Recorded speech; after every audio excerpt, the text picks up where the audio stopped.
누가복음 23장 35절부터 43절까지입니다. 함께 읽겠습니다. 백성은 서서 구경하는데 관리들은 비웃어 이르되 저가 남을 구원하였으니 만일 하나님이 택하신 자 그리스도이면 자신도 구원할지어다 하고 군인들도 희롱하면서 나와 신 포도주를 주며 이르되 네가 만일 유대인의 왕이면 네가 너를 구원하라 하더라. 그의 위에 이는 유대인의 왕이라 쓴 패가 있더라. 달린 행악자 중 하나는 비방하여 이르되 네가 그리스도가 아니냐 너와 우리를 구원하라 하되 하나는 그 사람을 꾸짖어 이르되 네가 동일한 정죄를 받고서도 하나님을 두려워하지 아니하느냐. 우리는 우리가 행한 이 일에 상당한 보응을 받는 것이니 이에 당연하거니와 이 사람이 행한 것은 옳지 않은 것이 없느니라 하고 이르되 예수여 당신의 나라에 임하실 때에 나를 기억하소서 하니 예수께서 이르시되 내가 진실로 네게 이르노니 오늘 네가 나와 함께 낙원에 있으리라 하시니라. 아멘.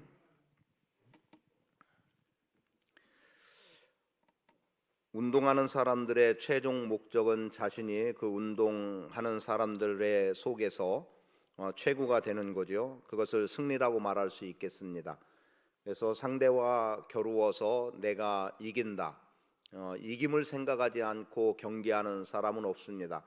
물론 어떤 경우에 그만큼 준비되지 못했거나 갖춰지지 않아서 아직은 내 때가 아니라는 것 때문에 패배할 수 있겠다, 또는 시합에 임하면서도 분명히 패배할 시합이다라고 생각하게 되는 경우는 있겠지만, 궁극적인 것은 지금은 설령 패배하더라도 어느 순간에는 내가 승리할 수 있고 이긴 자의 자리에 설 수 있다라고 하는 것을 기대하고 끊임없이 운동에 나가겠죠. 저는 TV 전체를 통해서 어떤 프로그램 전체를 보는 일은 거의 없는 것 같아요. 그냥 유튜브에서 가끔 비춰지는 모습에서 한번 클릭하고 열어봐야 되겠다라는 생각이 들 때 이렇게 열어보게 되는 경우들입니다. 어제도 그러한 영상 하나를 봤는데, 무슨 프로그램인지 뭐라고 해야 됩니까? 이제 노래를 잘하는 사람이냐 못하는 사람이냐 이런 내용인데요. 기억이 났다가도 또 선뜻 안 나네요. 그래서 진짜 노래를 잘하는 사람이냐 아니면 못하는 사람이냐, 그냥 일반인들의 출연이죠. 그래서 자기의 실제 하고 있는 이 일인데, 그런데 그 가운데 노래를 잘하느냐 못하느냐를 이제 음치냐 아니냐를 이제 가려내는 거예요. 그런데 그 운동을 하는 어떤 선수였습니다. 그러니까 역도 선수였어요. 역도 선수인데 이 사람이 운동을 잘하느냐 못하느냐 이제 이런 게 나중에 판가름 나게 되는 상황이었습니다. 근데 이 사람에 대해서 설명되어지는 내용을 보니까 역도 선수로서 비종목이죠. 비인기 종목. 그런데 그 표현은 그래요. 장미란 선수가 자기에 대해서 여러모로 극찬했다, 이런 표현이 나왔어요. 그런데 이 선수가 운동을 하다가 처음에는 야구인가를 하려고 했는데 가정 형편상 어떻게 하다가 야구는 못하고 역도를 하게 됐고, 그 역도도 꾸준하게, 그래서 자기는 매일 195kg를 들어 올린다는 겁니다. 아마 그게 우리나라에서 그 종목에서 최고 그 무거운 레벨의 위치에 있는 것 같아요. 그런데 운동하다가 어쨌든 다쳤어요. 목인지 척추인지 정확하게는 모르겠습니다만 핀 몇 개가 이렇게 박혀 있는 게 있었고, 그런데 부단히 재활을 했어요. 그래서 보통 3년 정도 걸릴 것을 1년에 재활을 마치고 지금 정상적으로 자기 바벨을 들어 올리는 그러한 선수였습니다. 그러한 내용이 나오니까 좀 더 감동적일 수밖에 없었죠. 그런데 노래를 잘하더라고요. 그래서 음치가 아닌 반대 뭐라고 해야 되는 거예요? 예? 실력자? 실력자였던 겁니다. 그러니까 이 운동선수의 운동도 잘하고 그리고 또 노래도 잘하는 말 그대로 실력자였어요. 근데 정말 감동적이었어요. 그 이제 다른 이제 패널들이라고 해야 되나요? 그들도 그 영상을 보면서 눈물을 짓더라고요. 저도 사실은 눈물을 조금 짓게 되기도 했고요. 자, 그 사람, 그런데 작년에 아시안 게임인가를 코로나 때문에 못했던 거였더라고요. 그래서 금년에 하게 된대요. 그때 멋진 경기를 보여주겠다는 약속. 내가 실력자의 노래를 부르며 실력자로서 노래를 부르는 것처럼 자기가 최고의 195kg로 제가 기억하는데 그걸 매일같이 들어올리는 것처럼 그때 가서 자기의 진가를 보여주겠다라고 하는 내용이었고, 그리고 이 사람이 실력자가 됐기 때문에 이 사람이 노래 부르는 게 즉시 음원으로 음원 차트에 올라가게 되는 것 같아요. 그래서 아마도 그에게 좋은 결과들이 있지 않을까라는 생각을 합니다. 자, 승리를 꿈꾸는 거예요. 그리고 또 이 선수가 다쳤지만, 그래서 정말 재활이 될까 싶었지만 그래도 그 고통을 참아내면서 재활에 적극 뛰어든 이유가 뭐겠어요? 내가 반드시 역도 선수로서 성공하겠다, 또는 경기에 나가서 승리자가 되겠다라고 하는. 그런데 우리는 보통 이제 성공이냐 실패냐라고 하는 표현을 쓰는데, 그런데 이제 우리가 그 기준을 조금 벗어난다면 우리는 승리냐 패배냐라고 하는 쪽에서 생각해 보는 거죠. 그런 가운데 한번 말씀드리고 싶은 것은 뭐 실패라 혹은 패배다 아니면 성공이다 승리다 어떤 용어를 사용하든 간에 우리가 실패란 말은 또는 패배란 말은 쉽게 쓰지 않으면 좋겠다는 생각을 합니다.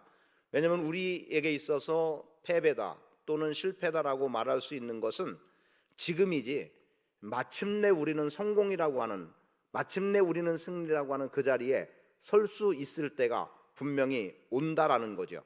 지금은 내가 부상을 당하고 지금은 어려움이 있고 지금은 아직까지 실력이 갖추어지지 못해서 누구와 겨뤘을 때 패배할 수밖에 없고 어떤 일을 했을 때 실패할 수밖에 없다 하더라도, 그러나 이 패배와 실패를 넘어서서 어느 순간 우리는 성공과 승리라고 하는 결과를 가져올 수도 있겠다는 거예요. 흔히 우리가 성공이라는 잣대 또는 패배라고 하는 잣대를 들여다본다면 오늘 사람들이 갖는 성공의 기준은 뭡니까? 단연 돈일 것 같습니다. 돈을 많이 벌면 성공했다, 소위 금이환영했다는 표현을 쓰기도 하지요. 그리고 또 어떤 권력을 잡았다, 그것도 성공이라고 말할 수 있겠고, 그리고 또 명예를 얻었다, 이것도 성공. 이 세 가지가 세상 기준에서 가장 많은 부분에서 성공이냐 실패냐를 가늠하는 기준이 되는 거예요. 그런데 요즘은 그런 기준이 조금 바뀌었다고도 말을 합니다. 건강과 지혜의 문제, 웰빙이라고 하는, 또 여행 또는 배품, 나눔이겠죠. 이런 것들까지가 포함돼서, 그러니까 내가 건강하냐, 이것도 건강하다면 성공인 거고, 그리고 내가 여행을 잘 하는 것도 성공의 기준에 하나가 들어가고, 그리고 누군가에게 베풀고 나눔이라고 하는 것도 성공의 기준에 들어가는 거예요. 단순히 돈과 권력과 명예를 추구하던 사람들이 이제는 이 성공의 영역을 조금 넓혀가고 있는 속에서 오늘 우리도 정말 세상에서 성공하는 자가 될 것이냐 아니면 승리하는 자가 될 것이냐라는 것에 대한 생각을 해야 됩니다. 지금 읽은 본문 말씀, 어제도 함께 했던 말씀 중에 하나입니다만, 자, 어떻게 진행되고 있습니까? 예수님에 대해서 사람들은 비웃습니다. 그리고 조롱하지요. 그리고 네가 유대인의 왕이냐? 사실 예수님이 지금 십자가에 못 박혀 있다라고 하는 그 사건 자체는 예수님에게는 분명히 패배예요. 그리고 당신의 인생이 성공과 실패를 기준한다면 분명히 성공적인 면은 보이지 않고 실패한 면만 보이는 겁니다. 그리고 어떤 조롱과 또 어떤 웃음거리보다 더 예수님에게 견디기 어려운 것이라고 굳이 생각해 본다면, 그렇게 말을 하지 않고 대신에 그의 머리에다가 유대인의 왕이라고 써 있는, 이는 유대인의 왕이라 쓴 패가 있더라라고 38절에 기록이 되고 있는데, 아마도 그것이 예수님에게는 가장 수치스러움이고 가장 조롱거리가 아닐까 싶은 생각도 들어요. 네가 하나님의 아들이거든 뛰어내리라는 것도 마찬가지일 거고요. 왜냐하면 이것은 그의 신분에 관계된 부분인데 이 신분에 관계된 부분을 철저하게 무너뜨리고 있는 거죠. 그런데 그것만으로 우리가 성공과 실패냐라고 하는, 또는 승리냐 패배냐라고 하는 것으로 본다면 결코 그렇지 않음을 우리는 볼 수 있어야 됩니다. 자신도 구원할 수 없는 자, 분명히 패배죠. 유대인의 왕이 십자가에 못 박혔다, 조롱거리뿐 아니라 분명히 패배인 겁니다. 그리고 실제 또 다른 패배들은 여러 군데서 드러나요. 지금 읽은 내용에서도 백성들은 서서 구경하는 정도, 관리들은 비웃고 있습니다. 군인들은 희롱하고 있습니다. 네가 유대인의 왕이냐? 네가 너를 구원하라. 하나님의 아들이라고 하면 너 하나 구원하지 못할 이유가 뭐가 있느냐? 너 그리스도 아니냐? 그리스도인데 그리스도인 네가 어떻게 십자가에 못 박혀 있느냐? 유대인의 왕인 내가 왕권을 한 번도 잡아보지 못하고 왕관 한 번 써보지 못하고 처절하게 머리에 가시관을 쓰고 피를 흘리는 모습으로 있는 너 모습을 봐라. 실패죠. 유다의 배신도 있었습니다. 실패입니다. 베드로도 예수님을 부인했습니다. 실패예요. 그리고 사실은 예수님을 죽이려고 하고 지금 십자가에 달려있는 이것 또한 실패입니다. 그런데 과연 이것을 우리가 실패라고 단정 지을 수 있을까? 그렇지 않은 거죠. 그렇지 않은 이유는 이런 거예요. 본문에 나와 있는 말씀만 본다고 하면 이런 내용이죠. 예수여, 당신의 나라에 임하실 때의 나를 기억하소서. 그리고 이보다 앞선 말씀 속에서는 이 사람이 행한 것은 옳지 않은 것이 없느니라고 표현된 내용을 볼 때 최소한 누군가는 예수님의 진실됨을 본 사람이 있다는 거죠. 그것만으로도 어떤 면에서 예수님은 결코 실패로 끝나는 분이 아니라는 것을 보여주기도 하고, 그리고 그 수많은 조롱거리가 있음에도 불구하고 34절, 어제 읽었던 말씀이 포함되는 34절에서 아버지여 저들을 사하여 주옵소서 자기들이 하는 일을 알지 못합니다 라고 하는 용서로 나가는 것도 결과적으로는 예수님은 패배가 아닌 승리의 자리에 있다는 것을 보게 되고, 그리고 예수님은 이미 당신의 죽음을 알고도 그 길을 지체 없이 가고 있지 않습니까?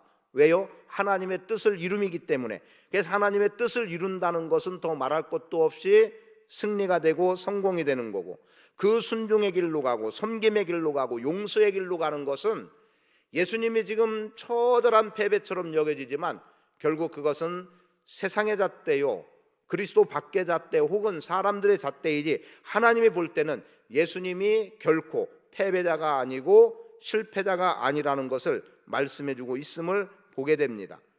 저는 여러분들이 세상의 기준으로 돈과 명예와 권력이 혹 없다는 것 때문에, 아니면 내가 누군가와 베풀 수 있을 만큼의 여유로움도 없고 여행할 만한 넉넉함과 여유로움이 없어서 그래서 어쩌면 너무 그렇게 각박하게 살아가는 것 같아도 세상 기준으로는 그것이 야, 너 그렇게 살아 뭐하냐 하고 실패로 보고 패배로 보는 것 같아도 오늘 하나님이 우리를 어떻게 보실까? 하나님이 나를 어떤 관점으로 보실까에 우리의 마음들을 모두어갈 수 있기를 바랍니다. 그래서 결국은 그 속에서 나는 성공이다, 나는 승리다라고 하는 것이 드러나지면 좋겠어요. 오늘 어느 분을 신방하면서 그런 표현을 썼습니다. 이분은 드러나지 않는 모습, 않는 것에서, 물론 보이지 않는다는 의미는 아니에요. 근데 한 번도 목소리를 크게 내는 것도 본 적이 없고, 그리고 그냥 묵묵히 자기 자리에서 거의 빠짐없이 변함없이 그 일을 감당해 나가더라고요. 다른 사람들이 하지 않으려고 하는 것일지도 모르고 하고 싶지 않는 일일 수도 있어요.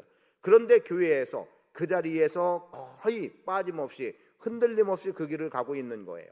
그럼 주님이 보실 때 그에 대해서 어떤 관점으로 보실까? 마치 옥합을 깨뜨려 예수님의 머리에 향유를 부어서, 그래서 예수님께서 이 여인이 행한 것은 곧 나의 장례를 준비한 것이다, 이 여인이 행한 것이 복음이 전파되는 곳에서는 계속해서 증거돼야 되겠다라고 하는 말씀으로 주신 것 같은 모습으로 주님은 인정하지 않을까라는 것이었습니다. 그러면 사람들이 알아주지 않아도, 교회 일에 누가 알아주지 않아도, 칭찬 한번 해주지 않아도 주님께서 그렇게 봐주신다면 그 삶은 성공이요 승리라고 보는 거죠. 그리고 또 이 성공과 실패라고 하는 속에서 우리가 기억해야 되는 것 가운데 하나는 어느 시점에 성공과 실패 또는 승리와 패배를 말하겠느냐는 거예요. 지금 여기서 말하는 것이 합당하냐? 지금 눈에 보여지는 것을 가지고 승리다 패배다 말하는 것이 과연 합당하냐? 아니면 성공이다 실패다라고 말하는 것이 맞겠는가? 아닐 거라는 거죠. 아니라는 거죠. 왜냐하면 예수님은 지금 십자가에 달리셨어요.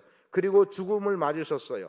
그래서 그 뒤에 나오는 말씀에 보면 주님의 영혼이 돌아가신 것에 대해서 분명하게 기록합니다. 그래서 내가 다 이루었다라고 하는 말씀, 또는 아버지여 내 영혼을 아버지 손에 부탁합니다 라고 말씀하면서 숨지셨음을 46절에 기록해요. 그러면 여기서 패배요 실패입니다. 예수님이 이 땅에서 아무리 훌륭한 것을 말했어도 끝나버린 거예요. 그런데 그 기준을 거기에 두지 않죠. 죽음에 머물러 있다면 실패고 패배지만 예수님은 부활하신 거예요.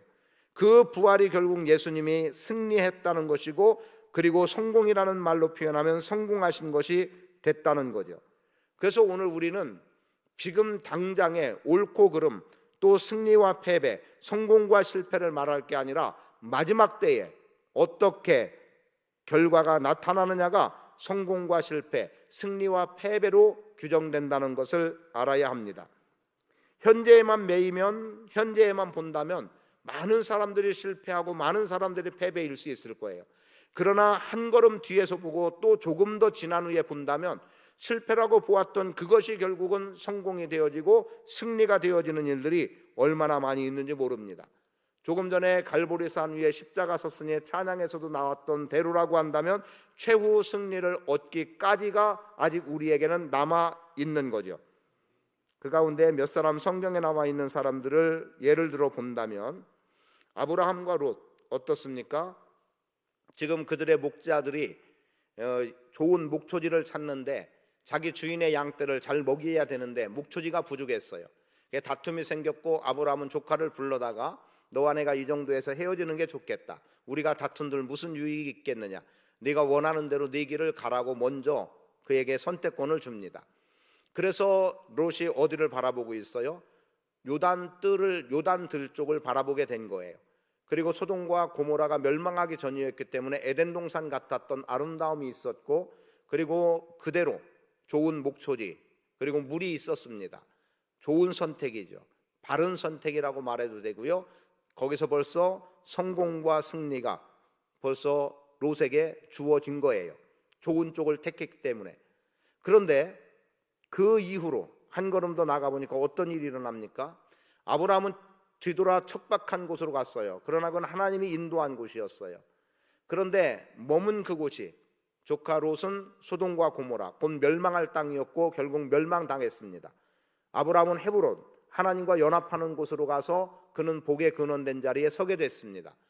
지금 내가 선택한 것이 지금 당장 눈에 보이는 것으로 보니까 아브라함의 조카 롯이 승리자가 됐고 성공자가 됐고, 아브라함은 실패자가 됐고 패배자가 됐는데, 그런데 얼마 지나지 않아서 정반대의 결과를 보게 됐던 거죠.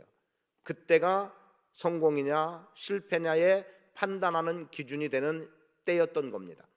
승리냐 패배냐가 거기서 갈려지는 때였던 거예요. 그럼 또 하나, 부자와 거지 나사로 어떻습니까? 부자는 이 땅에서 잘 먹고 잘 살아요. 승리죠, 성공이죠. 이만한 것 어디 있습니까? 거지 나사로, 주인의 그 잔치하는 사람의 부자의 상에서 떨어지는 부스러기나 먹고 살아가고 있습니다. 패배예요. 그리고 실패자의 인생이에요. 그런데 죽었어요. 죽음 이후에 보았더니 패배자로 여겨졌고 비천했던 그는 영광스러움의 자리에 있었고, 그리고 세상에서 잔치나 하고 부유하게 살고 이만큼 누림이 없다라고 말할 수 있는 그 사람은 결국 지옥에 떨어지는, 그래서 결국은 그가 패배가 됐고 그게 실패가 되는 결과를 봤던 거죠. 우리는 지금을 보지 마시고 지금 이후에 되어질 일을 보며 나갔으면 좋겠습니다. 그리고 거기에는 분명히 오늘 우리 안에 승리가 보장되어 있다는 것을 확신할 수 있기를 바랍니다. 그냥 기왕 말씀드린 김에 또 하나, 아나니아와 삽비라 어떻습니까? 그들이 지금 우리가 우리의 이 재산을 다 정리해서 하나님께 드리자, 교회에 바치자라고 했을 때 그들은 성공자요 승리자인 줄 알았어요. 그런데 어때요? 감춰버리고 말았어요. 감추고 드린 결과는 그 둘은 다 성령을 속인 죄로 죽음을 맞습니다. 패배예요. 지금 당장 성공이라고 성공이 아니고 지금 당장 승리라고 다 승리가 아니라는 거죠. 지금 당장 패배가 아니고 지금 당장 실패가 아니고 하나님이 보는 그 시점에, 하나님이 결론 내리는 그 시점이 성공과 실패, 승리와 패배를 가늠하는 때라는 것을 우리는 기억하면 됩니다. 그래서 예수님은 지금 조롱을 당하고 십자가에 못 박혀 죽으시지만 결국 하나님은 그분을 다시금 생명으로 부활로 이끌어 주셔서 모든 무릎을 예수의 이름에 꿇게 하시고라고 하는 유대인의 왕이라고 하는 죄패가 그렇게 써 있었어요. 그래서 가장 수치에 숨어 도저히 견딜 수 없을 것 같았는데, 그런데 부활케 하심으로 그분이 진정 유대인의 왕이 됐고 온 인류의 왕으로 세상을 통치하는 자의 자리에 설 수 있었던 겁니다. 하나님이 그분을, 예수님을 지극히 높여 주셨다는 거죠. 저는 여러분이 그러한 자리에 있기를 축복합니다. 그래서 말씀을 정리하면서 이렇게 기도하는 것을 좀 보기를 원합니다. 저도 제가 그럼 나에게는 성공이 뭘까? 사실 승리라는 표현은 아직 남아있기 때문에 그건 다음에 좀 생각해 봐야 되겠다는 생각을 하고, 그냥 지금까지 그래도 내가 성공했다고 여겨지는 게 뭘까? 그런 생각을 좀 해봤어요. 그런데 제가 뭐 내놓을 만한 게 없어요. 보이는 면에서 드러내고 세상 기준으로 내놓을 만한 건 그렇게 없는 것 같아요. 그런데 그 가운데 제가 생각하게 된 것, 내가 하나님을 믿었다는 것이 내 인생의 가장 큰 성공이었구나라는 거였습니다. 그리고 지금 목회를 해나감에 있어서 목사로서 성공, 인생의 성공, 얼마나 많은 성과를 얻었고 얼마나 큰 교회 또는 어떤, 이게 기준이 아니더라고요. 내가 지금 하나님 앞에 서 있다는 게 성공이고 그것이 결국 나로 하여금 승리로 이끌 것이라는 것, 내가 얼만큼 신실하게 하나님 뜻에 합당하게 사역을 감당해 나가고 있는가가 지금 평가되어진다 하더라도 그것이 결국 나에게는 그게 성공이고 그게 승리겠다는 생각을 하게 됐습니다. 여러분 인생에 무엇이 승리일까? 무엇이 성공일까를 이 시간 하나님 앞에 기도해 나갈 수 있기를 바랍니다. 그래서 여러분도 하나님 앞에 선 자로서 마침내 혹은 지금도 여전히 성공이다 승리다를 하나님 앞에 내가 서 있느냐 그렇지 못하느냐에 따라서 가늠할 수 있게 되기를 바라고, 그리고 예수님과 함께 종말의 때에 부활하신 예수님과 함께 다시 우리가 이 자리에 서게 될 수 있음에 대한 기대 속에서 그때 마지막 때에, 종말의 때에 하나님이 나를 인정해 주심이 성공과 승리로 나타나게 되는 복된 인생 되시기를 축복합니다. 아버지 고맙습니다. 승리하는 인생 되기 원합니다. 세상 기준이 아니라 하나님의 관점에서 볼 때 성공자 되기 원합니다. 그래서 말씀 속에서 드러난 것만 보더라도 용서함이, 또 어떻게 섬김이, 주의 뜻에 따라 순종함이 결국 인생의 승리요 성공임을 우리에게 보여주셨습니다. 오늘 우리도 그러한 걸음을 걸어가게 하시고 하나님의 뜻을 이루는 게 성공임을 알게 하시고 또 예수 믿는 게 성공임을 알게 하시고 하나님 앞에 서 있음이 진정한 승리임을 알게 하셔서 지금 힘들고 어려움이 있을지라도 견뎌나갈 수 있게 하시고 마침내 모든 무릎을 예수의 이름에 꿇게 하셨던 하나님의 그 은혜의 지극함이 우리 각자의 인생에도 주어지게 하셔서 오늘 우리가 승리하고 성공하는 인생으로 주님 앞에 견고하게 서게 해 주옵소서. 그렇게 역사하시고 우리의 거룩한 삶, 신실한 믿음을 통해서 영광 받으시는 주님을 찬양하며 예수 그리스도의 이름으로 축복하며 기도합니다. 아멘.